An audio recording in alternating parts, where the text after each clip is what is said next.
Welcome back to Parking Lot Takes. That's Brandon, and I'm Christian. And Ballerina might be over, but the conversation just started. Woo! We just got out of Ballerina. Yeah, we just watched it. But before we do, how are you? How are you personally, in your personal life? Very personally, emotionally, mentally? Yeah. Physically? Are you working out? No, I'm not working out. Oh, gosh. I know. Are you working out? I just started. But you just started back I up? did not ask you that so I could talk about me. Go ahead. No, tell me about your workout routine. Tell me about your workout routine. Yeah, so it's a push-pull leg day. And then repeat. Wait, do you do that all in one day, or is it each day? Push-pull day. Okay, I just want to be sure. Some people do this full body. Yeah. You know what I'm saying? I do like 50 pull-ups a day. So just... On top of that. Oh, I got you. Which is not as hard. It's not like it's broken up throughout the day. I do sets of 5, really strict. Yeah. Whatever. That's what I do. If I work out, I do push-pull leg days. Yeah, sweet. I've always kind of liked that. It keeps it simple for me. But no, I'm not working out right now. I need to get back into it. I was for a while, and I was very consistent, and then life gets busy sometimes. Yeah. It just doesn't. But I'm all right. Okay. Work's been a little stressful. Life's been a little crazy, but it's been fun though. I mean, podcast is doing well, and I'm having a blast with it. Slow down. It has slowed down a little bit. But we got some cool stuff coming up that we're both really excited for. So that's been kind of fun to be. We'll be mysterious about that, but cool guest. Yeah, cool guest in the works, and some new things for the podcast and designs and cool stuff. So yeah, that's been kind of fun to think through. It gets me kind of excited for stuff coming up this year. And can I petition something? Yeah. Can we not call it a podcast? I know it's technically a podcast. I know what you mean. I hate when someone says it. I'd rather just call it a show. I always like that. Yeah. I like the idea of it being more than a podcast. Yeah. The show. The show. Let's call it the show. The show. We're official. Yep. You're on the show. Exactly. Guest on our show. You want to start us off with some new news, sir? Yeah. So, new trailer dropped today. Yep. For the newest show coming to FX, or I guess on Hulu, technically. Alien Earth. Are you excited for it? You deliver news like that the exact same way. I do every time. Single time. So. Are you excited for it? Yeah. I'm a little indifferent. I don't know. I thought you would be more pumped for this because of Romulus. I liked Romulus. Like, when we talked about it, I was like, I just would think you would be, like, hyped for something new, Alien.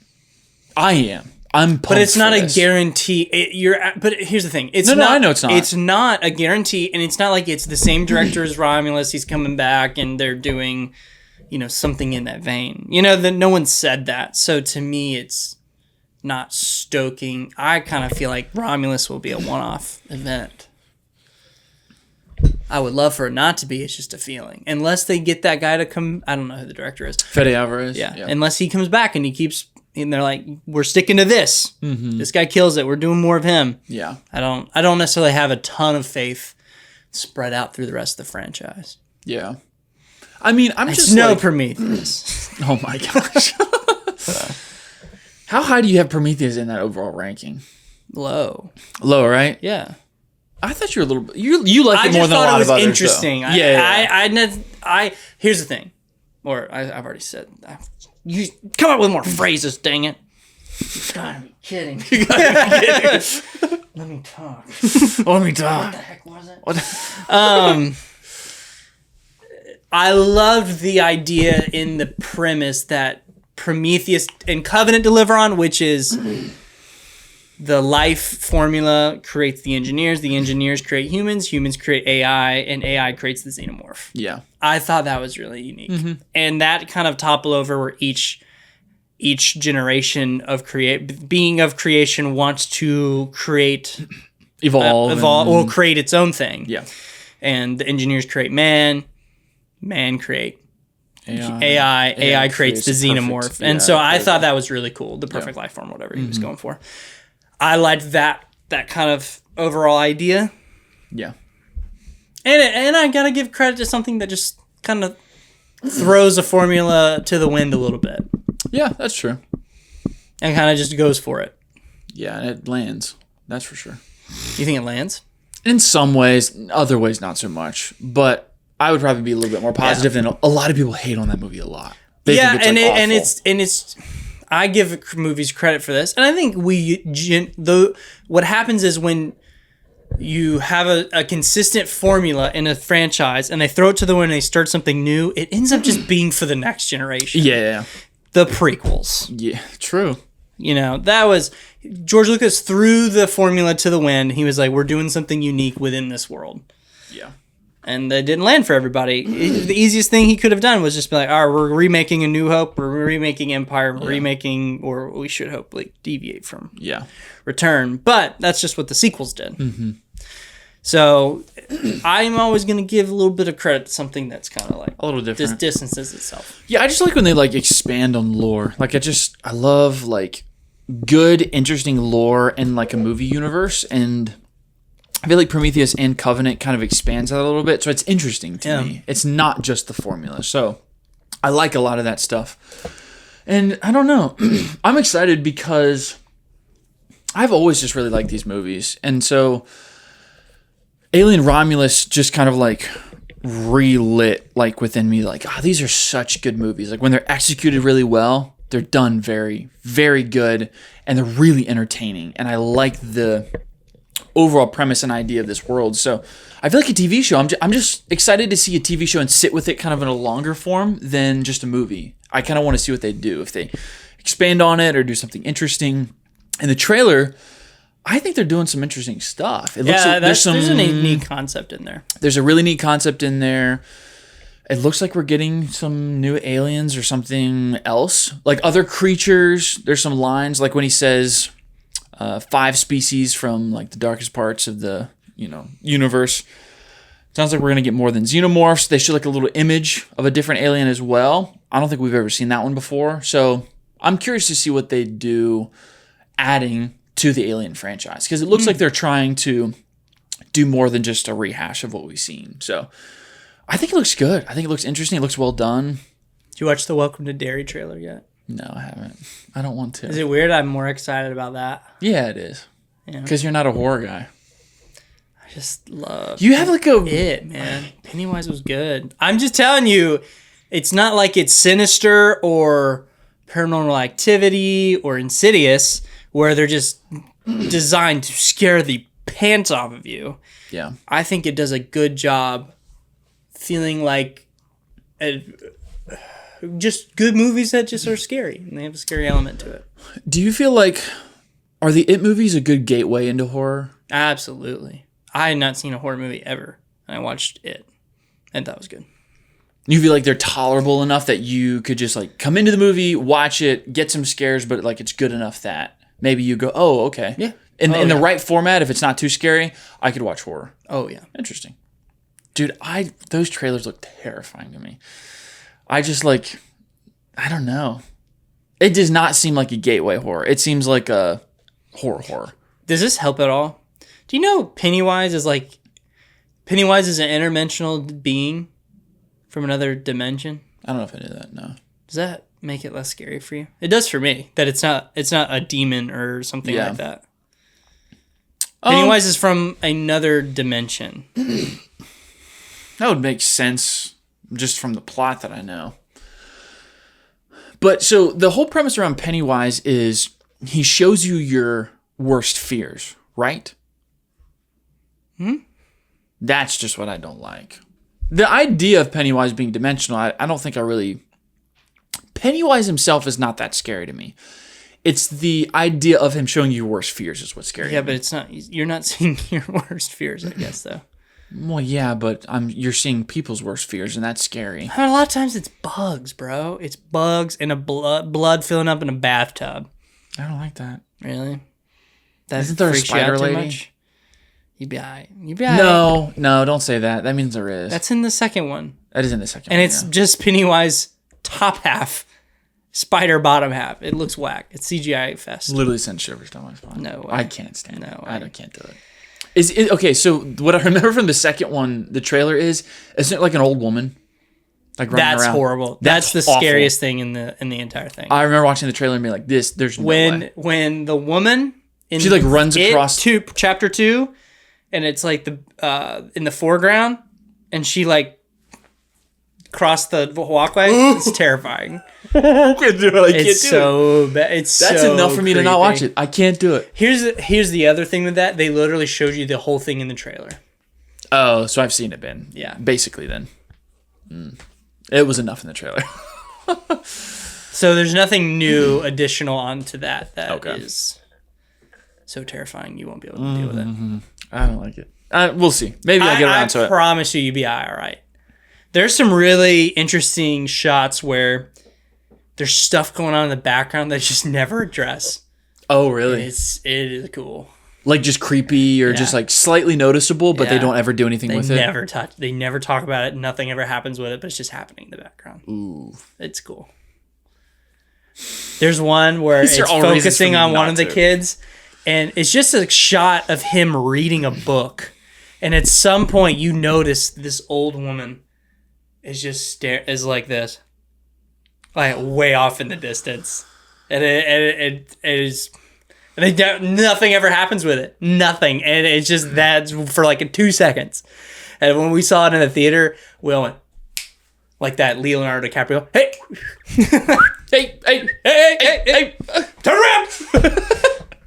But no, I think those movies are just good movies that happen to be scary. Yeah, this is not building a case for me to watch. I thought Stranger Things season 5 had just as scary moments. There's no way, really? Yeah, that is pretty freaky. One, we're Christians. Yeah, there's an argument that that's more demonic. True. than it. Yeah. That's true. There's a lot. I remember a lot of people talking about that. When that I don't think it is. No, I know. It's the same thing. Interdimensional, whatever, psychic power, whatever. Yeah. But yeah. I just remember Stranger Things 5 coming out. People being like, "This is too much for me. Like too far for me." Just certain people, but see, that's interesting. I just think that's a unique comparison. is a turned up version of Stranger Things by 2 notches. Okay. Just like ding ding. Because Stranger Things to me is not. I think you're very fine. I'm gonna be honest. I mean, did I wince when that happens? Yeah, everybody does. It's just so. I don't know. We'll watch it. I promise you'll be okay. I promise. I don't know. I'm such a wuss, dude. You'll be fine. What about like Nosferatu? Worse? That's too much for me. Nosferatu's worse. I think so. Like the possession, not. I was uncomfortable in Nosferatu. I was very uncomfortable, yeah. And that was not what the case was in it. Yeah. In it, I'm just like, oh snap, this is crazy. Crazy, yeah. Maybe we'll watch it. Yeah. There's a point though when the mystery's kind of gone. It just doesn't. It's not that bad. I have heard people say that. I've heard people say, yeah, when the mystery's gone, it just becomes kind of like a fun time, not necessarily a scary time anymore, and it loses that. I have heard multiple people say that, which at times I've been like, maybe I would, but I just don't have a desire. We'll watch it. You're gonna watch it. We'll watch it. We'll watch it on the Patreon. Sweet. You want to review Ballerina? Ballerina. A John Wick story? Or whatever from it's the called. world of John Wick. From the world of John Wick. Ballerina. Ballerina. With the newest, Ana de Armas. Ana de Armas, yes. The newest spinoff. It's so the only spinoff. Yeah, I guess the only spinoff. Yeah. So I was trying to look up, and I don't know, maybe you know more than I would. Like, so I think one of the writers wrote a part of, or was a co-writer on John Wick. I think 2 and 3, but the director's never directed a John Wick movie. I don't think Of Ballerina. Yeah, that makes sense. Interesting. I wonder why. I'm trying to figure out why you would say that. You want to score it? Let's score it. And we'll talk about it. All right. This is our score for Ballerina. You go first. This is our score from the world of John Wick, Ballerina. 3, 2, 1. 7 out of 10. 7 out of 10. Okay. Yeah, that's what I was going to say. Yeah. Wow. Okay, so we're on the same. I kind of thought we might be. Oh, man. It's fun. I think Ballerina is a really fun action movie with not a lot of substance to it. But the action carries it through. So you kind of have a blast at times. I think there's really good moments as far as the action is concerned. I think Ana de Armas is really good in the action role. I don't think they give her a lot, maybe dramatically, to deal with here. Like, her dialogue is not the most complex, but I think she does a really good job. Like, she carries this movie, definitely. The concern I had, and I mean, I think I've said it on the podcast, and I've told you, is can Ana de Armas carry an action film? I think she absolutely can. Like, this proved to me that she can. I think she does a really good job with it. But they don't give her a lot, and it kind of brings the movie down. I'm giving it a 7 out of 10 because we get really cool action. And that's what kind of like brings it up for me, I guess. Just kind of like generally. What'd you think about it? I have similar thoughts. I thought it was fun. I think Ana de Armas is very good in the role. She is fun to watch. Yeah. I'd never doubted it just from James Bond. I thought she did a great job in She did a great job in No Time to Die, so I never really doubted that she would be good in John Wick. Yeah. I think the action's better in No Time to Die, and it's shot better. So when I told you that, when I said earlier, that makes sense. Mm-hmm. I don't think this is shot as well as John Wick. I don't think that Ballerina captures action the way John Wick has previously. I think it's different and also a little bit of a downgrade. I think there's one specific sequence that feels very John Wick to me, and we can talk about it maybe a little bit more in spoilery detail. But do you know the one I'm talking about? It's kind of the climax towards the third act. I'm just saying in the moment, in the fist fights. So let's talk about the first fight. Yeah. Mm-hmm. That one. The big time. Yeah. Felt very off. No, I think it's supposed to. Yeah. But this movie takes forever to get started. Yeah. It has 3 beginnings. And they could have jumped off either of them. Yes. Yeah. And it's not a complaint I like to have a ton, but I think it's too long. You think because the overall of the ending. Too long? It takes forever to get going. And what they spent, what do you want to say, 13 minutes telling, I think you could do it in 3.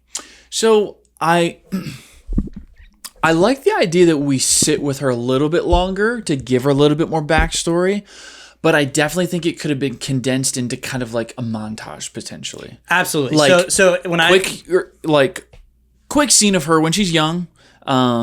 I think the stuff with, well, I don't want to go into like spoilers, but the very first scene is too long, way too long. I think we could have gotten a condensed version of that. I think the next thing that happens in her kind of life, we could also gotten a condensed version of that. And I think we could have pasted it to where she's starting kind of her assassin career. That's not a spoiler. We know she's kind of an assassin. That could have all been condensed. I think you could have done that in like 5-minute chunks and moved it very quickly. The first scene just lingers so much. And it's almost a little overdone to me.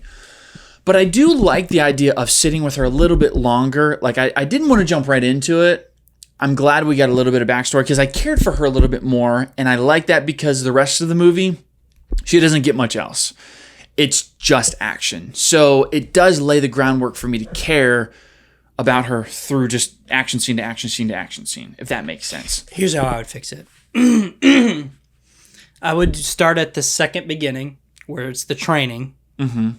And just flashback, cut scenes out of the first part into the training montage of her remembering back. It's her motivation. It's her anger. Exactly. It's why she's training. Conveying that's the motivation. That's where the rage is coming from. That's where the dedication's coming from. Yeah.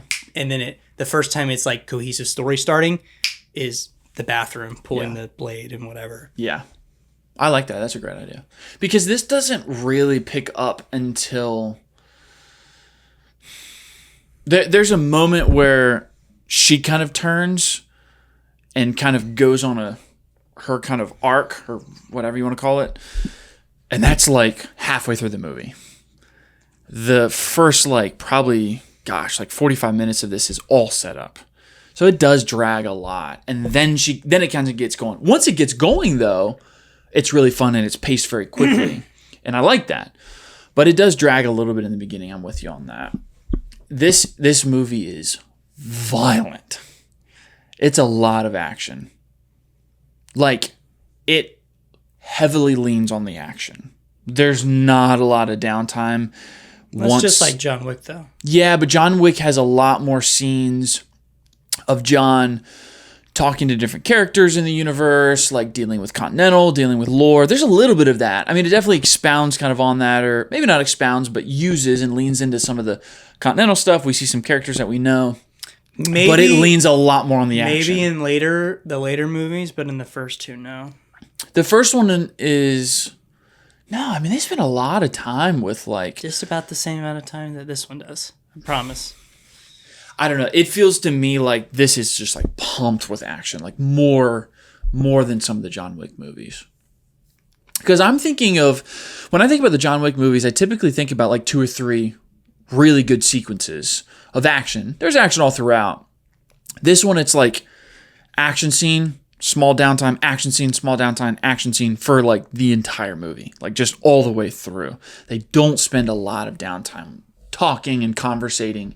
And I think there's just more in some of the John Wick movies. Maybe I'm remembering it wrong, but I think I definitely know there's more. In some like the last hour and a half of 2 is all one action sequence with like pockets of dialogue. 4's that way too.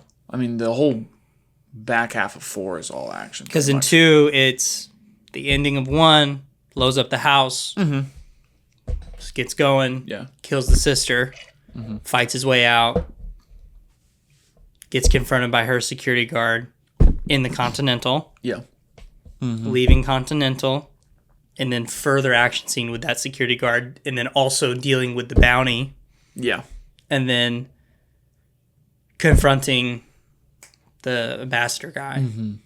So all of that is one action. That's just action. So I feel like it's about the same. Do you feel like I felt like what they gave Ana de Armas, though, like Eve, is Eve, right? Yep. Yeah, Eve as a character was less than John Wick. Now I know it's 1 movie versus 4, but I feel like they gave her less, though.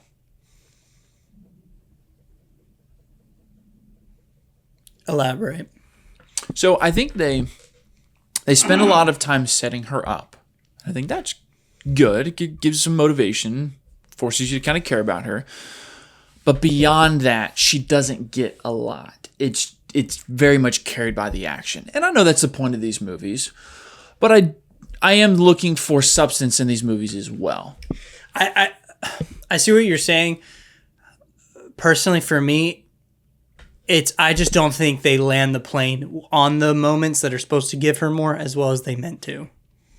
I don't think those moments. I think that's what I'm leaning towards. I think those moments are there. I just don't think they're as impactful as you would want them to be. And we can get into spoilers wise, but I think you understand what I'm saying, and an audience might understand what I'm saying. Generally, like there's a little bit of a reveal that does not hit in a way I think they wanted to. You called it. Yeah. You said under your breath. Oh yeah, I picked it up. Yeah, you were like, it has to be, and I was like, you're right. And so I was, once we got to that moment, I was like, this doesn't really hit for me. And I can always tell when, or for me, usually if something's executed really well, I'll still appreciate it, even though I've picked up on it. Yeah. I did not feel that this time. I thought it was like, all right, I get it. I know. Come on. Yeah. I didn't feel that reveal at all. Yes, yeah. I wasn't proud that, you know what I mean? Yeah, I know what you mean. Yeah. A pride that's, I broke the story. I figured it out. It was like, this is so obvious. And then it's not executed well. Yeah. It hits hard if it's like, if you see it coming, you predict it, and then it's executed really well. You're like, oh, that's so cool. This did not deliver that. I don't think so. It was just kind of like, that makes sense. There's 2 really standout scenes, I think. For me, the grenade sequence. I thought that was awesome. And I saw I know you're indifferent. I thought it was cool. Purely from a beginning of the film, they talk about stop fighting on their level. Fight like a girl. Yeah. Change the terms. And so I thought that was you know what? Cool. Like, you find a box of grenades. That's exactly what anyone else would do. That's fair. Yeah. All I could think of is she's tossing grenades in a armory where there's gunpowder everywhere, and this place does not just go up. Like, it just felt like, why are we throwing nades like near boxes of ammunition? Like that's where I was just like, ooh, this feels a little overdone, or not overdone, less believable. But the sequence was cool. I'll give you that. If you blow up a box of ammunition, though, nothing really happens. If they explode, they would go up. Gunshots, but they're not projectile bullets, though.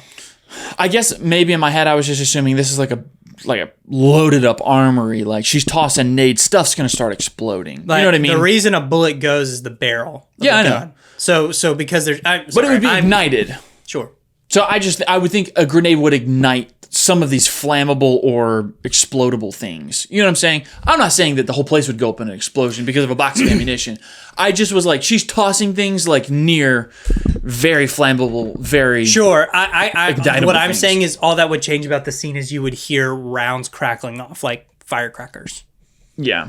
That's all that would really add, because you wouldn't necessarily have bullets. Wouldn't the grenades be going off though? We don't see her. There's a box of them. She pulls like 3 of them out and then a thing. Like, yeah, she throws the entire box down the stairs though. Oh, that is a good point. She does. That's right. It just lights up. Yeah. That's right. That was a good moment. I thought that was kind of funny when she did that.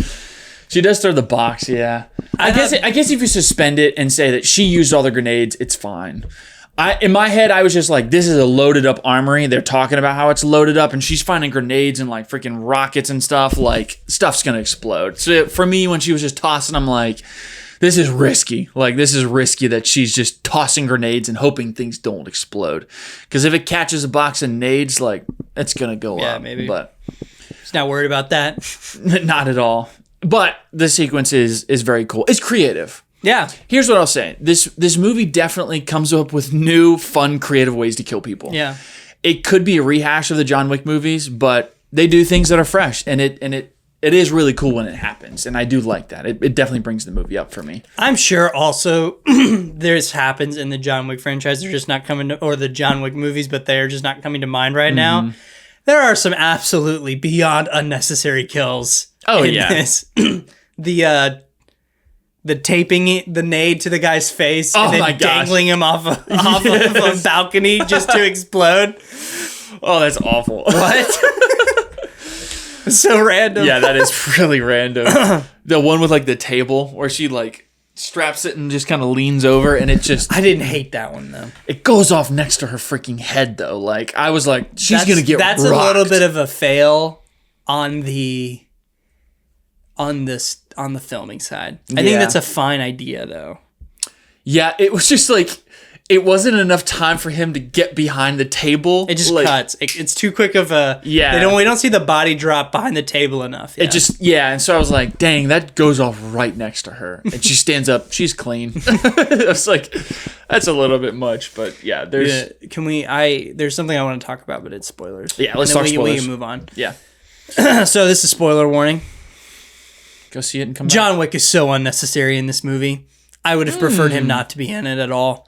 They That's interesting. Straight up stop all the momentum to have him have a scene with her and then pick it back up.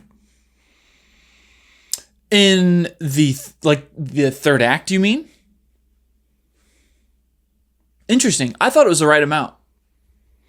They kill all of the momentum to then have her fight him and then just pick up the momentum again and go.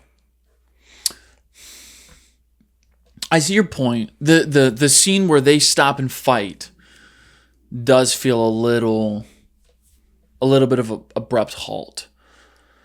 What does it do?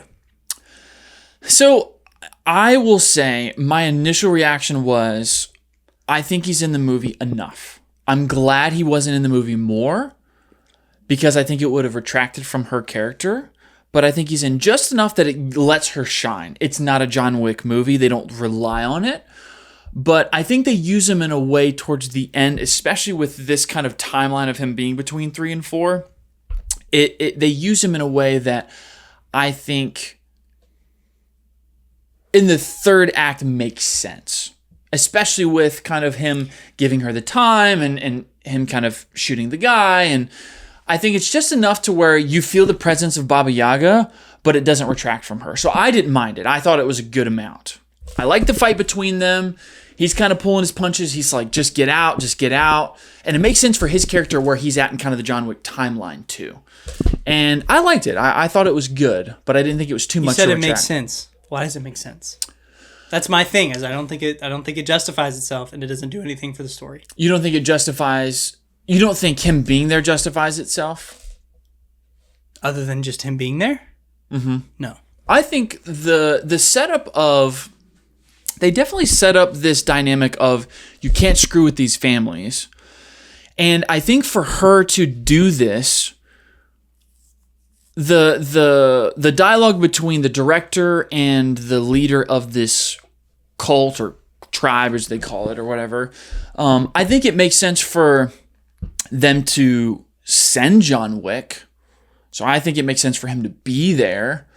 And I think because of the interaction that he has with her, and again, where he's kind of at in his journey in the John Wick franchise, I think it makes sense for him to show up and be like, hey, you should just leave. You should just get out. Like, I don't want to have to do this, but I will. But you should get out. And then it serves the moment where he's on the roof, kind of helps her out, gives her that chance. And so I think him being there, I think it justifies itself, personally. I think you have to have John Wick there to kind of get around the idea that she is, I know she's there like on her own, but within the lore that they've built between the tribes, like, yeah, it would make sense that they would go to war. Like, you wouldn't care. It's like, I'm sorry, I don't care that she's rogue. Like, she's, what do they call it? I can't remember. It starts with an R. What group is she? What is that called? I can't remember. I don't know. But they very much set up that if something were to happen, they're going to go to war. How do they reconcile that? Well, if she's rogue and the director's like, I'm sorry, like, she's rogue, I can't do it. And he's like, I don't care. She's got to come up with some way or some reason to keep the peace. And I think John Wick being there makes sense for that. It's a neat way to bring him in, and I think it justifies itself. Personally, I thought it worked.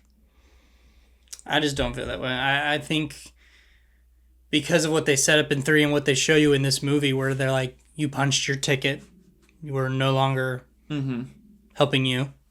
Why would he care to help them? The thing that I'm fuzzy on and trying to remember is some of the stuff with the director from the John Wick movies. I can't remember a lot. It's been a little while since I've seen them. It. He goes in, he says, I need a way out. He's been excommunicated. They agree to help him. The director gets punished for it. Mm-hmm. And then the next time, I guess she's willing to call on him for help. I guess being excommunicated. Is it like, could it be like John Wick? And they don't really give dialogue, so I'm adding context here, but is it like, or he's not trading a favor for favor? No, because he had that one token to use as like a catch-all. Yeah. That he pulled his favor. They don't owe him anything. He doesn't owe them anything. Mm-hmm. That's why I don't think it makes sense. So okay, I see what you're saying. So you feel like in the overall John Wick franchise, it doesn't make sense for him to be there. No, I don't think it makes sense for him to care at all.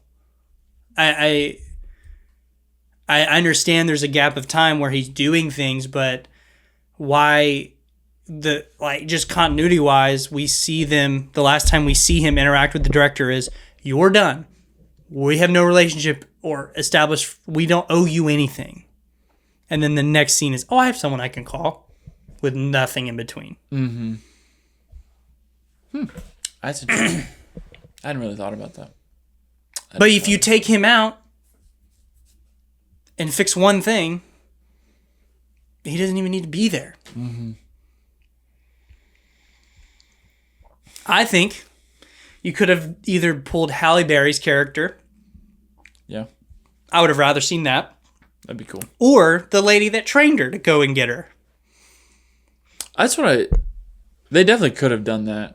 But in reality, he lets her do the thing that she sent him there to stop. Mm-hmm. So what does it matter if you do handle it at midnight or not? All I'm saying is, it's purely there to advertise the movie. So people will go watch it because he's in it. That's the reason. There's no greater It doesn't really, to me, it doesn't make sense.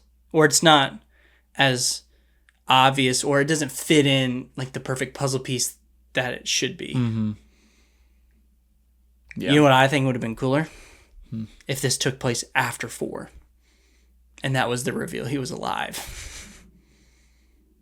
Oh, that'd be crazy. Like, if they set up something to where John Wick knew about her, had some kind of previous relationship, and through the grapevine heard she was in trouble and showed up to help her. And then the third act was a team up of them. Yeah. Crazy. That's another thing I was upset about, is they didn't team up at all. No. That bummed me out a lot, just from No Time to Die. So I really was looking forward to the idea of Ana de Armas and Keanu Reeves teaming up in a big fight sequence. Just like in No Time to Die with James Bond. She did a great job in that. I was really looking forward to something like that, and it's not here. Yeah, it's not. We do get a couple cool John Wick moments, though. Right, and those don't feel shoehorned into you just to yeah. I mean, the specifically the one towards the end where he's fighting him, kind of going down the stairs after he's like on the roof sniping. Yeah, I was like, oh, this is here just to give you, look, John Wick, he's doing his thing. This is cool. But then it happens, and it's also kind of cool. So it's like, but it feels cool. Yeah, you know what I mean? It's like, awesome. It just doesn't fit. It just doesn't fit. Yeah. I wish Norman Reedus seen more of Norman Reedus. Did you actually think he was dead? I never for a second thought he was dead. Never for a second, because he got shot in the stomach. And they were never explicitly saying he died. No. Also, I feel like they set up Eve's parents to have been related to the little girl? No. What's the guy's name? Or what's his role? Norman Reedus? No. The head guy, the guy who killed her Chancellor? dad. The Chancellor. Because they asked her, like, does she know who her parents are? Yeah. Oh, you're right. That is that little line. They're like, does she know who her parents are? No. And I guess you could be like, well, they don't. I know you could explain it away with, oh, well, we don't want her to track down and like find them. But that's still conveyed without that line. Mm-hmm. You take that line out, we're still going to get that idea. To me, it made me feel like she was going to be more important. I guess if she knew that, they're asking that because if she knew who her parents were, she would know that she's related to the Chancellor. Is it the Chancellor? I think it's But she's not, though, is what I'm saying. So I thought Norman Reedus was her uncle the whole time. Because he was, think about that conversation he had with her father. It was like, you came in, we let you in, and you corrupted an outsider. Yeah. You corrupted, she was perfect, and you, he talks about her like she's a daughter. Now it's a cult, I get it. Mm-hmm. It could be whatever. We don't see him interact with really anyone else. But it did shock me when he's like, kill them both. Mm-hmm. I thought that was shocking. So I really thought that she was related to him. Yeah. Her grandfather, something to tie her into all of it a little bit more than just being people who escaped the cult. But yeah. Do you want to rank the movies? Do you have something else? Oh, let's talk about the flamethrower scene. That's the other good. It's sick. It's a cool sequence. That's such a good sequence. That's a new inventive way to use like action and weapons to kill people. I thought all that was great. She was fighting I thought the whole time all I could think of was she's fighting the lead singer of Pentatonics. Have you ever seen him before? Is that who? No, that's not. It's not. But he looks darn like him. I just thought that the whole time. But that sequence was good. Like, what is it? Taping the knife to the bottom of the gun. The bottom, yes. I'm like, what? And then she starts using it. And I went, I still don't like it. Yeah. I still don't think it's that. Like, there was a moment I was like, how is this going to work? And she is kind of using it like this. Like, she's kind of coming down on it like a hammer. You see like the traditional like in Call of Duty, right? Like it's the gun and the knife. All I thought was, why not just do that? That's what I thought too. But she takes it to the bottom and she's like stabbing people. Imagine going like, same thing. And she's like locked in. Yeah, and it's probably way more useful than. Yes. I thought, I'm like, maybe the gun runs out and she like grabs the barrel like a pickaxe And or it's just something. like But like I don't know. It's kind of whack. I was like, I don't know if you had this reaction, but I didn't pick up initially that like everyone in the town was like acting weird. So when they all just start like pulling out guns and stuff, I'm just like, oh, everyone's just assassin in this town. And then of course he has like the line later on where he's like, this is where people like you come to like live out their lives. I thought it was so hilarious though that like the like there's like the woman, like the couple like just sitting in there chilling. They look like they're just like at a ski resort, and they like run out and get guns and come back in. I thought that was so funny. I loved all that stuff though. I will say. My word. That sequence is great. They were playing fast and loose with the continental rules. What do you mean? Explain. It's a big deal in the franchises. It's like you don't look. I mean, within the Continental. Yeah. If you hunt someone in the Continental, you're marked for death. It's a safe haven. I do not believe for a second $4 million would get 4 of those people to go break those rules. Yeah, no, that's not a good point. for a second. Yeah, I thought especially because Ana de Armas in the beginning of the movie collects $750,000. Yeah, that's not enough money. Not enough money. Yeah, and it is a death sentence. Yeah, you're excommunicated. You're done. Death sentence. And John Wick couldn't even survive it. He had to like go get back in and get his bounty taken off. Yeah. Mm-hmm. So like, I thought that was poorly written. Yeah. And towards the end, there's just like a throwaway line where he's like, Ian McShane is like, it's a safe haven. Remember? And I'm like, oh, in the beginning? What about in the beginning when he sent her? I said, there's no way like, Winston would tell her to break the rules. No way. That's so out of character. She was gonna talk to him though. Yeah. So that made it better. Oh, that's true. Yeah. Oh, because he goes, I'm assuming your conversation went well. Yeah. That's right. She was always going to just go talk to him. Yeah. Not kill him. So I was like, what is happening right now? He is just telling her to go break the rules. Yeah. There's no way. There's no way. And she was just going to talk technically. To him. So I was like, okay, that's so much better. Yeah. But I did get bothered. I'm like, $4 million. Not enough for them to get hunted and excommunicated. Yeah, exactly. Yeah. No way. Those 4 people are idiots. Yeah, that's stupid. That's a fair point. I thought about that in the moment I was like, nobody has had like a line or anything like, if we do this means we're not going back. I know. They just kind of do it. And then I kind of forgot about it once we got like into the action moments. But yeah, specifically when the bounty increases and like 5 of them stand up, I was like, all of these people are going to do this like in just broad daylight? For like, $4 million? That's not going to... I don't think that's going to make sense. Yeah. They do play with that a little loose. Yeah, you're right. There's something else I was trying to think of. I thought there was one more other thing I was going to say. I don't know. It's a fun time. There's some good action moments. If you want a John Wick-esque action movie with noticeable creative kills, that's what you're gonna get it. And it's going to be a fun time. Is it the best written action movie you've ever seen? No, it's not. But it's fun. What do you think of her wearing the suit the whole time? Didn't care. I didn't care until I realized she wasn't blocking bullets with it. Oh, yeah, because John Wick does. I mean, he's very clearly. And I like the idea of the suit. I think it's probably way more practical. Yeah. But she doesn't use the Kevlar like concept at all. That bothered me. Yeah, especially because in John Wick's scene, they use it immediately. Gunshot goes off, boom, boom, boom, boom, boom, boom. And I'm like, is that not the same thing? Yeah. Does she not have the same thing? She's not using it at all? They never really established that, so maybe she doesn't. Oh, I know, but I just assumed maybe that everyone who works in that industry who wears a suit is wearing. Why wouldn't you? Yeah, especially if you know John Wick does too. Like, that's a good point. Oh, I know what I was gonna say. She gets rocked in this movie. She does take some hits. She takes some punches. I know, like the first sequence with where she's like protecting the daughter of that like mogul or whatever, and like the ice sequence. I was just like, she is getting the crap kicked out of her. And I know it's supposed to be like first mission, she's trying to figure herself out and she's getting better over time.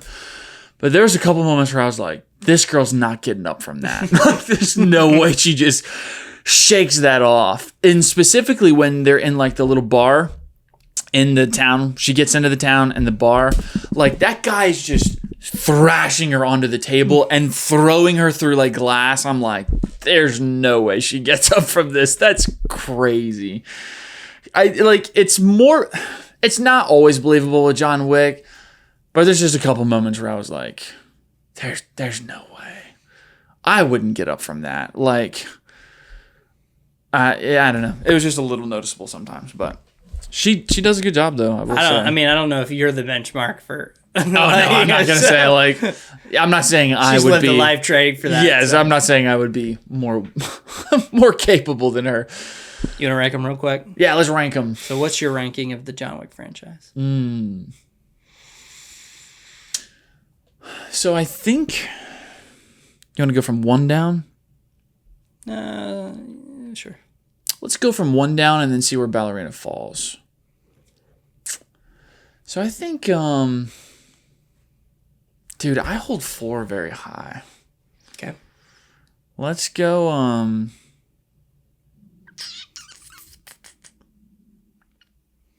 I think it might be 1, 4 at number 2, then number 3. Then I probably would put number 2, and then I would put Ballerina. Ballerina's the weakest. Still a fun time, but I think it's the bottom of this list. I don't think it's better than any of the John Wick movies. Yeah. I would go Ballerina bottom at 5. I think it's still fun, but it's just not as good as the John Wick movies. Yeah. I would go 4, but number 4, and then I would do 3, and then 1, and then 2. I like 2 a lot. You like 2 a lot. I think 2 is really good. I love the ending of 2 when he breaks the rules and just pops him. Yeah. I think that's awesome. That is a cool moment, yeah. I think I just like some of the groundwork that 1 plays a lot. And I think 4's action moments are just so high. Like, there's just so many good moments in 4 that I think it's some of the best in the franchise. So I hold that one very highly. I think I have 4 rated at like a 9 out of 10. I'm pretty sure. I haven't rewatched it, so. You haven't rewatched it since it came out? We saw that one together. Yeah, that was fun. I think a fun experience. I think 2 is just a little bit like tighter, compositionally a little bit better, and I just love it. I love the subway sequence of just like that's sick. Oh, it's so good, and the fight into the Continental. They like break through the window. And what do you drink? You still drink this? Yep, I still drink that. And they have their like peaceful drink and they talk. I love that. And then just oh my gosh, I was so frustrated when that guy made it back to the hotel. Yeah. And he's just eating the steak. He's like, a guy could stay here a long time. And he just boom, and just the shock of that guy probably felt when John's probably just ready to just kind of like, no way. Oh, I loved it. But yeah, that's how I would do it.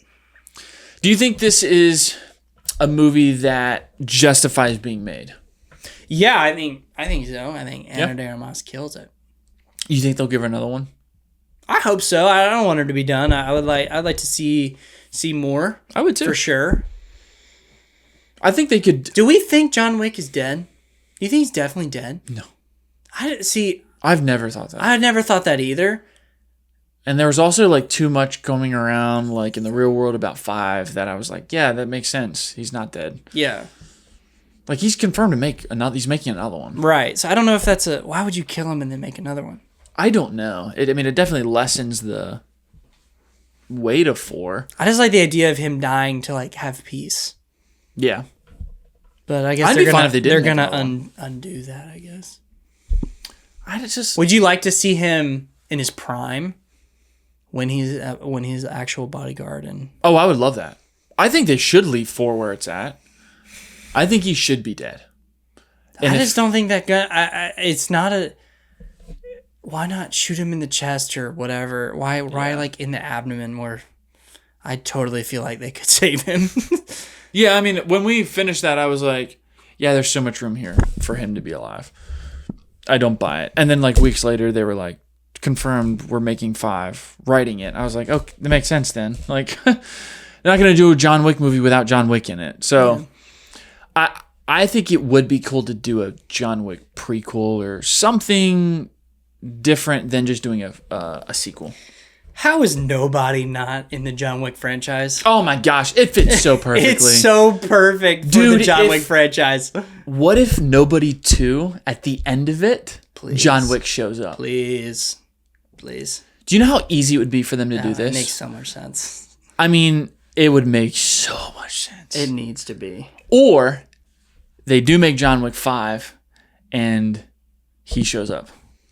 Whatever. Bob Odenkirk shows up. Dude, that'd be so great. Nobody needs to be in the John Wick franchise. And I think they could tie it in very easily. Oh, yeah. So easily. Oh my gosh. Dude, that would be electric. Yeah. John Wick and Bob Odenkirk on the same... I can't remember his name from the movie. Either way, whether it's a Nobody or the next John Wick movie, if one of them walks in, the crowd would go crazy. That'd be so great. You gonna do 1 minute defense? Yeah, let's do it. All right. We got 8 minutes. Okay. I've got one locked-loaded in the chamber. You want me to go first? Or do you want to go first? Did I go first last time? You did. You go first this time. All right. I've got one in the chamber ready for you. I'm going to see if you've seen it. And if not, I'll go back on my... You want to explain what this is first? Yeah. So... we're going to do a little 1 minute defense. You have a minute to defend a movie that we probably think is bad. Yeah. And you have to give me reasons why it's not that bad. General audience thinks it's bad, and I have to spend a minute defending it. Defending and giving me reasons why it's not that bad. You ready for your movie? I want you to defend Pixels. Have you seen Pixels? With Adam Sandler? I have seen Pixels. Adam Sandler, Peter Dinklage, Josh Gad, Michelle Monaghan. I don't know if I know enough. I've seen it. I don't know if I like. You don't think you know enough to defend it? Here's the thing. I also don't think it's on that level of worthy of a 1 minute defense. Oh my gosh, it's awful. So you mean just it's not big enough? Yeah. It's awful enough for it. Why? Dude, that movie there's like no substance to that. It's just... But Peter Dinklage ends up with Serena Williams at the end. Dang it, good point. 5 out of 10. It's passable. I can't remember enough to like I could say some positive things, but not for a minute. All right, I'll give you one. I've already told you about this one. Let's do Baywatch. Okay. I think Baywatch is awful. You do? Oh, it's atrocious. Okay. Some of the worst dialogue I think I've ever heard in a movie. Really? So I want you to defend Baywatch. Ready? 1 minute defense, Baywatch. All right, here we go. Zac Efron is so hot in that movie. He has a awesome physique, dude. He looks great. Whatever training regimen he was on, I mean, it's second to Iron Claw. I mean, he looked great. Where are we at? You got like 30 minutes or 30 seconds. I really liked his arms in that. He had nice triceps. He had good abs. I don't like his hair, but it's okay. Wow, compelling argument here. I can't remember enough, bro. I'm going to be so honest, dude. A lot of hot people. Who else is in? Oh, The Rock is in that. No, he has that line where he's like, I get it while you're stuck. I've been stuck in a woman for hours before. Like, same thing. That's pretty funny. And the guy's like, he's like got his nutsack stuck in the chair or something. And he's like, yeah, this is the same thing. I'm sorry. I don't know. That's fun. That's hilarious. I just can't remember. The only thing you could think of is Zac Efron's physique. That's hilarious. He looked great in that movie. He did. He was shredded, dude. All of them were shredded. Everyone's shredded in that movie, except the guy who gets his nutsack caught in the... He's like just laying there. It's the same I thing. was stuck in a woman for hours once. Oh, that's so funny. It's like, yeah, this is the same. Dude, that movie's atrocious. That dialogue is so awful. You feel like you could defend that movie? Like you have enough I feel bad. I feel like rotten that the two you gave me, I really just couldn't think of anything like that great or grand. I probably could. I think it's terrible. But I think I probably could. It's a comedy. So I think I could lean into the comedy. I just don't remember the jokes other than that one. I would probably say like, and I think that there's some one's funny in the lines trailer. between Zac Efron and The Rock, and the guy who gets his nutsack is funny. There's I forgot. I forgot that they like cost like $30,000 worth of property damage chasing someone on jet skis. Jet skis, yeah. That's funny. Yeah. There's funny moments in there, but it's just, I think universally people think it's pretty bad dialogue wise. I didn't care enough. All right.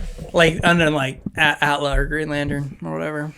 Yeah, I gotta think of like they have to be ones that we would care about. Yeah, I've got a lock, dude. Here's a lock. It is so good. This one's easy. For 1 minute straight, this is a terrible movie. This is a horrible, terrible, terrible movie that just didn't deliver on what it needed to. And your task for the next minute is to say something nice about Multiverse of Madness. You're so stupid. I could go for days. Okay. 3, 2, 1, go. While I know the general audience does not believe that we delivered on all of the madness of the multiverse, I think what we got cameo-wise, multiverse-wise, is better than what people give it credit for. I think the stuff with the Illuminati is interesting. Would I maybe liked a little bit more? Yes, but I think what we got with John Krasinski and with Dr. X or Professor X and some of the other cast, Captain Carter, is interesting. I like what they did with it. The moments that they have, I think, really shine. I think Wanda's a fantastic villain. I do. I think she's great. A couple things in it I would say maybe could have been done a little bit better. But I think it's creepy, it's interesting, it's stylistic. I like Sam Raimi's style and leaning in a little bit of the horror. It's a little different than what we've got from other Marvel movies. And so I do like some of those style choices, and I think they do work. And overall, I think Elizabeth Olsen crushes it. We get some Doctor Strange, some good Doctor Strange moments. You get Wong, you get a little bit expounding on the Supreme Sorcerer. I think it's a better movie than people give it credit for. All those points are terrible. All those points are valid. Are so no, stupid. my points are valid. You know what? They're all you may not agree, they're but all they're done valid. because of the ice cream song. So we're done. We're done talking about it. Pizza balls. Look how crazy our multiverse movie is. It's pretty crazy, man. It's pretty mad. No, the movie's pretty mad. False. It's not as mad as you want it to be, but it's pretty mad. See, I say that as someone who was an avid y'all are overhyping the movie person, and I still think it was underwhelming. Yeah, that is funny. Because, yeah. I was telling people it wasn't going to be a cameo fest, that just because No Way Home was the way it was, it did not mean anything for this movie, and I still didn't like it. But your point is like, it feels like you're contradicting yourself in like a small way, because you're like, I was telling people like, don't expect it, but then you're saying like, it wasn't mad enough. Like, it wasn't enough multiverse. Like, there wasn't enough people in it. Yeah, it didn't do anything with the multiverse concept to push, like, the multiverse as a big deal going forward in the MCU.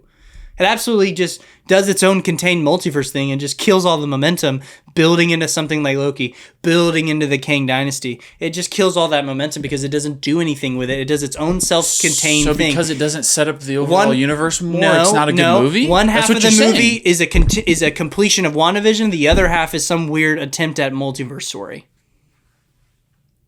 Half of it is a completion of WandaVision. It's trying to do two things. It does neither of them well. I would just disagree. Okay. I just don't think because it doesn't set up the like. I'm not saying overall set multiverse. up. It just doesn't make. Did it make you excited about the multiverse? No, not necessarily. Okay, I think because that was the thing going forward. We're done with the Infinity Saga. We're on to the Multiverse Saga, and the movie with multiverse in the name doesn't make you excited about the multiverse. I think that's lame. Let me back up. I don't think it's like, it didn't lessen. Like, I wasn't like, I just came out flat on it, I would say. But I don't think that affects the movie. Like, the movie should be able to stand on its own. Yes, while these Marvel movies do things to set up the overall universe, that's great, and I want them to do that. But I think if I'm looking at the movie on its own, that's what I'm thinking of. So your point was that because it doesn't get you excited for the overall universe, that it's not as good. It doesn't grow it. It doesn't. I mean, but that doesn't mean that the movie contained is bad. How does it better in No Way Home than it is in the multiverse movie? But yeah, No Way Home as a contained movie is a good movie. But it gets you excited and. But it doesn't go anywhere for the multiverse. Yes, it does. Where does it go for the multiverse? Those people are coming back in Secret Wars. Okay, yeah. There's probably people coming back from Multiverse of Madness in Secret Wars. Oh, gosh, I hope not. I hope America Chavez is done. There's nothing in No Way Home that, like, it is contained Spider-Man story that's dealing with the multiverse. Like, it's done well, but it doesn't, like, set up this broad, crazy thing that's going forward in the... I think you get to see it. I think it moves... Well, it sets up Spider-Man. You see it in Multiverse of Madness? No. They go to another dimension. They go to multiple dimensions. Go to one dimension. It's bad, bro. It's crazy. I'm just saying, like, there's no argument there. I don't think that No Way Home sets up the overall multiverse better than Multiverse of Madness. I think they're both contained multiverse movies, and they don't really set up anything. Stop trying to be different. I'm sorry. I'm not trying to be different. I'm sorry. I don't feel that way. I don't feel that way. But stop trying to be different. You're such a... No, that's crazy, dude. I know. I'm just kidding. I know that, like, a lot of people don't like this movie. You know, it just but, like, didn't make any money either, which is crazy. That is crazy. It made no money. Especially because people were hyped to see Professor X when they revealed it and all of that. Like, I don't know why it didn't make a lot of money. I mean, I guess probably because... Again, because people are, man, gosh, Hugh Jackman's not in this movie, so it's not good. And so, like, people didn't go to rewatch it because they were like, oh, don't go see this. There's only a couple cameos. Like, it's not worth your time. So I don't think it made money because people weren't rewatching it. Because everybody coming out of it was saying, like, oh, we didn't get Deadpool. We didn't get Hugh Jackman. We didn't get X-Men entered in the universe. Like, we didn't get all this stuff, so it's, like, not worth your money. So people didn't go back to watch it. So it's like... I think Avengers 1, Age of Ultron, both those movies, just giving those two examples, are good movies and set stuff up to be excited about going forward. Whereas I feel like Multiverse of Madness does neither. Yeah, you're exactly right. Like, I think it is a miss on the MCU, like, overall. Like, and I think they've done that in multiple movies where they have really missed on setting up the overall universe. So I'll give you that. But I'm just thinking about the movie contained itself. And I don't think the movie contained itself is necessarily good, personally. But that's fine. You can have that opinion. Yeah, right. But to say that I just don't understand. Sure, do not. Then let's get into the marketing. Marketing is Multiverse of Madness. Awful decision. Horrible, horrible decision. And they never leaned away from it. Never once. Mm-hmm. So I just don't. Sure, I don't necessarily feel like it should have been a cameo fest. I thought the cameos in there were fine. Yeah. But I don't think the movie's good. I think America Chavez is terrible. So terrible. So you really have to separate, and I mean, I know you kind of agree with me on this in some ways, like, you have to separate the cameos and, like, the expectations from the movie. And I feel like I'm beating a dead horse here, but obviously people brought context into it. They thought they were going to get this crazy cameo fest, and they didn't, and they were disappointed. Some people think that. I don't. Some think people. That, though. Well, I know. I'm saying some people feel that way. I think some people also just don't like the movie and the choices, and they think it's weaker. But I think the people who say it's not as good because they didn't deliver on what they promised, I just don't think they ever promised a massive cameo fest. I think they teased and they said, yeah, Professor X, you're going to get some cool characters showing up. And then they did deliver on that. There were some surprises like John Krasinski, but I don't think they ever promised a cameo fest. And people who are pissed that it wasn't a cameo fest, I just think are wrong. Yeah, but I don't know the argument that it... right. They showed Professor X. I agree with you. We're stuck on if it's a good movie, and I just don't think it is. I just don't. I just also think there's an example here where something like. I mean, Wanda alone as a villain has got to bring this movie up to at least a fine. Like, she's better than probably half the villains in this MCU. Like, she's just more interesting. Her dealing with the events of WandaVision and dealing with the kids and like, you don't also think it's her a walk performance is back just on good. her character arc at all? No, she lost Vision. Like, she lost Vision and dabbled in the Darkhold. Like, the Darkhold has turned her. Like, it makes sense for me. Okay. Like, this is a too far gone Wanda because of the events of WandaVision. But they didn't leave it off like that in WandaVision. Yeah, she's dabbling in the Darkhold. What do you think's going to happen? In one scene, you think she's just going to be able to take care of herself and handle it? She's aware enough and has a much of a moral code enough to take everybody out of the spell and to set everything right and to get rid of her kids. And then the next time we see her, no, I regret that decision, and I'm going to kill all of these people. Because the Darkhold's corrupted her. That very end scene of WandaVision, like, if I remember correctly, like, her fingers are turning. Like, she's being corrupted by the Darkhold. So when I'm going into Multiverse of Madness, of course she's corrupted. It makes sense. It's a walk back. I don't think it's a walk back. I think you should then. I think if you're going to dabble in the Darkhold, you're going to face the consequences. And this is the consequences. The ice cream song is a consequence. You shut up. You can't just keep saying that. You can't keep saying that. You can't just admit that I got valid points about this movie. You may not like it, but it's valid point. I think it's a walk back on her character. It's not. So you think the Darkhold's just that whole ending scene where she's using it and you can clearly see that she's starting to get corrupted. That leading into Multiverse of Madness, she's not going to be more corrupted. She's going to go back and just be fine and then walks back. My argument is that I'm not seeing it, though. That ending scene in WandaVision is enough for me to go, oh, she's being corrupted. So for her going into Multiverse of Madness, it's great because they set her up as like she's completely fine. When Doctor Strange meets her and they're talking and chatting, not at all. And then you get that reveal of, yep, the Darkhold has really got his grasp that is literally like Brand New Day being like Peter going to Doctor Strange like, hey, I hated that no one knows me here. Let's reverse it. That's like the same thing to me. It's walking the whole thing back. It's like, hey, my life sucks. I want to have MJ. Hey, Doctor Strange, let's reverse it. Let's do back everything and undo everything we did to get to here. To just undo it again for the sake of another movie to me, it's the same exact thing. No, because you're leaving out the part of her being corrupted. It's not just she just decides all of this sudden, I'm going to walk it all back. Okay, but I get it. She's corrupted. But you spend an entire show to get her to point A just to restart it. It's just long-winded to me, I guess. I mean, I just think she's still dealing with loss. So, like, if she's dealing with loss and she's going to the Darkhold. Oh, my gosh. I can't even with you, dude. That's the end of the podcast. We're wrapping this up. I just think, like, I don't know. The Darkhold, I just buy it. Like, why? I don't see how you don't buy that. Specifically because of how WandaVision ends. I just don't think it's executed well. Because in reality, I get it. I'm sorry we didn't get WandaVision Season 2 for you to show her the steady decline of Wanda. I didn't need the steady decline. The scene with her and Doctor Strange in the orchard shows me enough that, oh, she's fully corrupted by their Darkhold now. Like, this is set in. You think Last of Us Season 2 is amazing. Oh, shut up. You can't just start throwing stuff at me because I'm right. I don't think you're right. I'm right. I'm sorry, question. Did we not get WandaVision Season 2? Here, straight up. Wanda doesn't go and murk all the people and kill all the people she kills. Cool.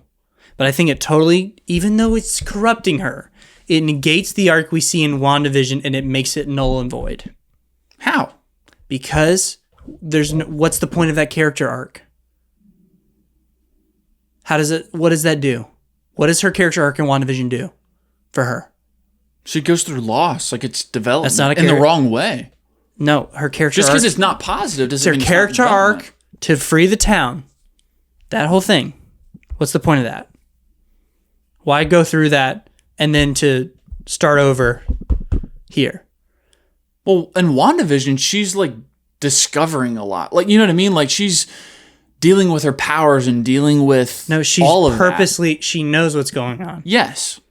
But I'm saying, like, the character development broaden it out is like she's dealing with loss. And so it's furthering that in the negative way. She's not dealing with it in the right way. She's dealing with it in the wrong way. And then it ultimately comes to fruition with her dabbling in the Darkhold and all the events of Multiverse of Madness. It's the ultimate like downfall of her character, and WandaVision sets up that downfall that we see finished in Multiverse of Madness. That's how I look at it.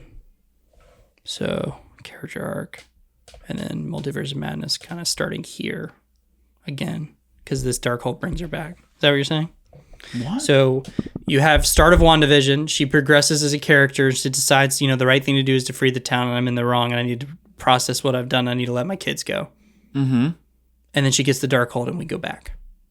Yes, because the Darkhold's unlocking abilities. I get it. She's correcting. The argument is it doesn't make sense. I think my argument is it's stupid. It does make sense. It's not stupid. No, it does make sense. No, I'm saying my argument, I think it does make sense, but I think it's stupid. It just shouldn't be that way. It's like to me, what I'm arguing is a writing decision, not an execution or the executed. Sorry. So let's put it like this. I had a conversation about Lilo and Stitch live action the other day, and they defended the movie with the writing in the movie.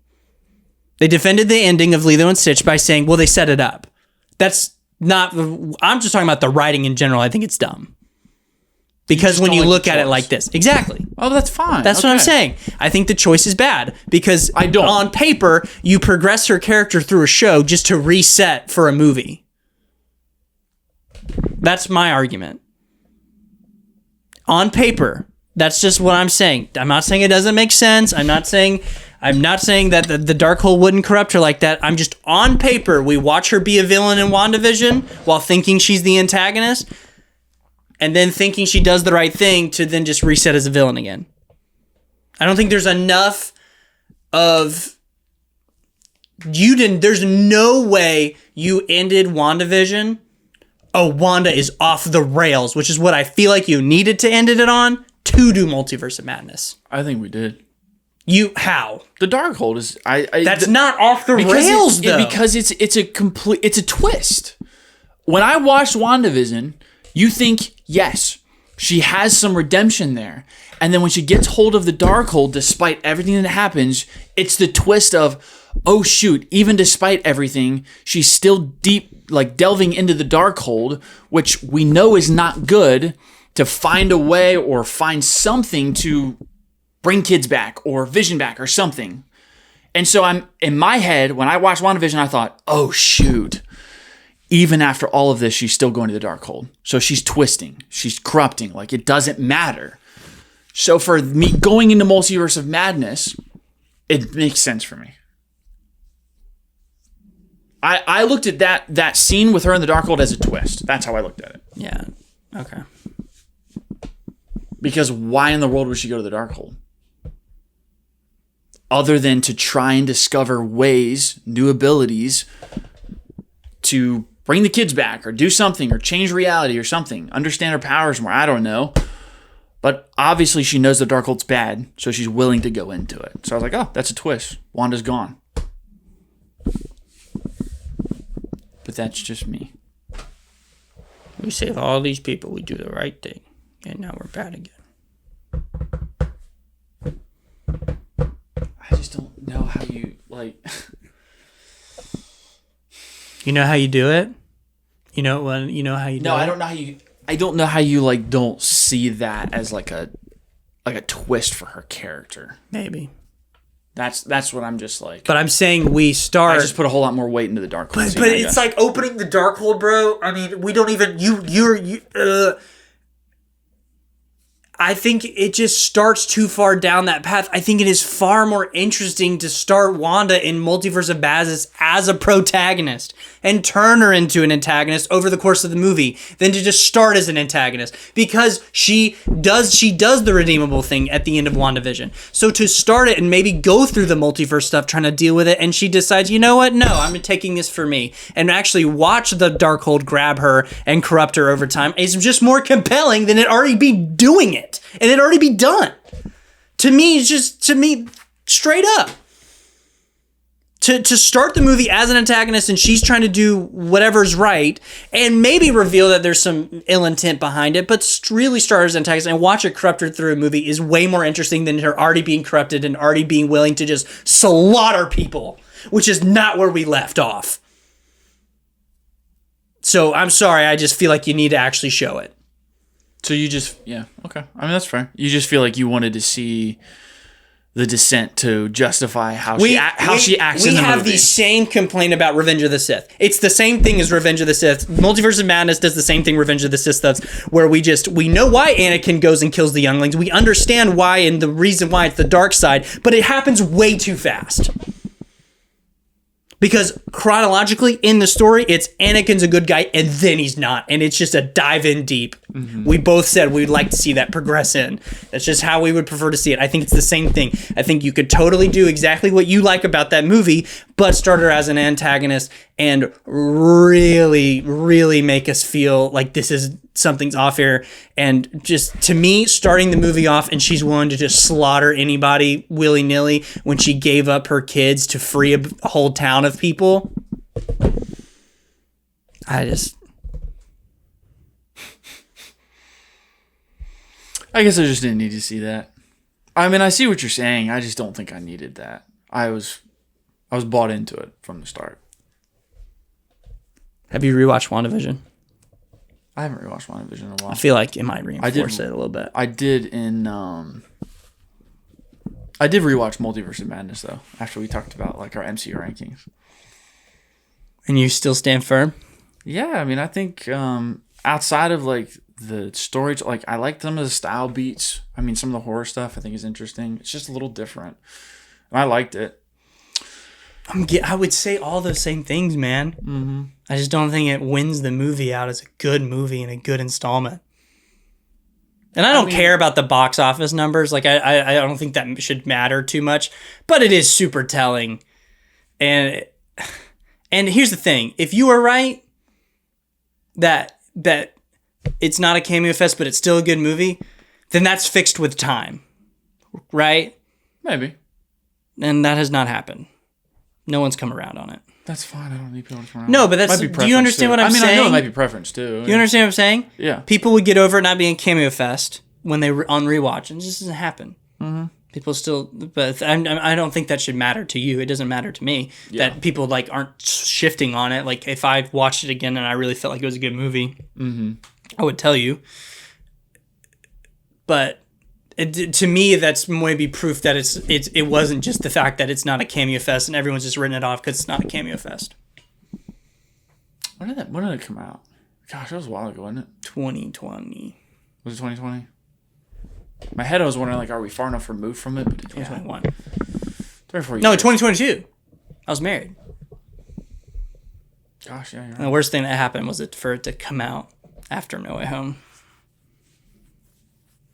Yeah, I mean that. And to be fair, Multiverse of Madness does way more crazy stuff than No Way Home does. Mm-hmm. Yeah, but you just don't have that level of reveal. You know what I mean? It is a tough act to follow because No Way Home is a better movie. Should they have made it a cameo fest? Multiverse of Madness? If it came out before No Way Home, I think it's fine. I think because it came out, yeah, they probably should have added more in there to make it more of an event. I think for what it is, it's fine. I like it. But I think it would, I mean, I will give the point that I think it would be cooler if we did get like maybe like 1 or 2 other like big cameos to really like dial it up. But because it's coming off of Andrew and Toby, it's a really tough act to follow. Like John Krasinski's not enough. It needs like cameos. Professor X is not enough to like deliver on that like era of like cameo multiverse stuff. I just don't think Like Deadpool and Wolverine does better at that than Multiverse of Madness does. I just think it.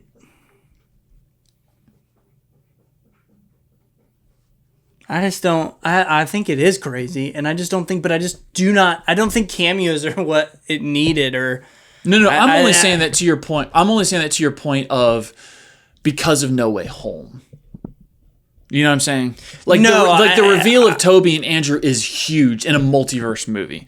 So if Doctor Strange Multiverse of Madness wanted to be on that level, it needed more. Because what we got with John Krasinski and Patrick Stewart and, Haley Atwell playing, Captain Carter or what is it? Captain Britain? Yeah. Wasn't Captain Carter's right. Yeah, wasn't enough. I don't think it was enough to be on the level of following up No Way Home. So that's what I mean. Like, I think it could have used a couple more cameos to really wow in that multiverse cameo era. But I don't think the movie necessarily needs it to be better. No, I won't say that. It just needs better writing. You heard it here first. Look, this is not a top 10 MCU movie. Yeah, your argument. I'm tirelessly defending. Is your argument that it's fine? My argument is that it's like fine to good. Like, it's good. I would maybe say it's good.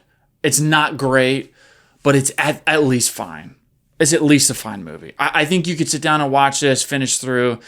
And I have a hard time somebody saying it's a bad movie. You think it's a bad movie, don't you? I think America Chavez is terrible.